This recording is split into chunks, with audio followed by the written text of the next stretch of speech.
मानाचा जय बाळमा मित्रांनो. तर उद्या वार शनिवार, तर उद्या आपली पिकअप गाडी आदमापूर मेतकीन आप्पाजीवाडीला जाणार आहे. उद्या ठीक संध्याकाळी 8 वाजता.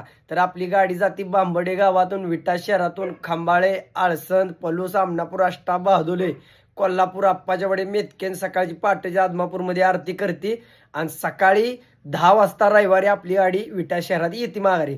तर मित्रांनो, तुम्हाला कोणतं पण दुःख, संकट, परेशानी, अडचण येऊ द्या, तुम्ही डायरेक्ट बाळूमामाच्या आदमापूरच्या वाऱ्या धारा, नाहीतर बाळूमा जिथं पण मंदिर असतंय तिथं सेवा करा, नाहीतर बाळूमाच्या मेंढीमावली सेवा केली तर अतिशय उत्तमच आहे. मामाच्या मेंढीमावली सेवा केली तर आयुष्यात तुम्हाला कधीच काय कमी पडत नाही. हे संपूर्ण जगाला अनुभव आहे.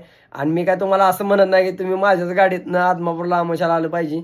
तुम्ही बसनं जावा, टू व्हीलरनं जावा, किंवा तुमची स्पेशल गाडी करून जावा, कोणत्याही गाडीतनं जावा, पण कुणाला 1 रुपया न देता तुम्ही आदमापूरच्या वाऱ्या करा किंवा बाळूमाच्या मेंढीमावली सेवा करा. तर मित्रांनो, आपली गाडी प्रत्येक आमोशाला जाते. बरेच नाही म्हणलं तर एक 3 ते 4 वर्ष झाली मित्रांनो आपली गाडी जाते का, तर जातीच. काय पण अडचण असू दे आपली गाडी जातीच मित्रांनो.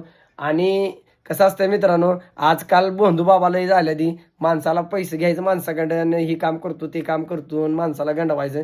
कुणाला 1 रुपया देत बसू नका. मामांची पालखी कुठं आहे, काय कुठं आहे, मी तुम्हाला सांगत जाईन. माझा कॅप्शनमध्ये मोबाईल नंबर आहे. कुणाला 1 रुपया द्यायची गरज नाही. आपलं बाळूमामा देव काय आपलं पैसे घ्यायचं आणि पावायचं असं नव्हतं. आपलं बाळूमामा देव गरिबाचं देव होतं. चिमटभर भंडारा आणि कन्याचा मामांच्या तळाचा प्रसाद ही म्हणजे कॅन्सरसुद्धा बरं करत होतं. हे तर तुम्हाला माहीत आहे. त्यामुळे कोणाला पैसे देत बसू नका.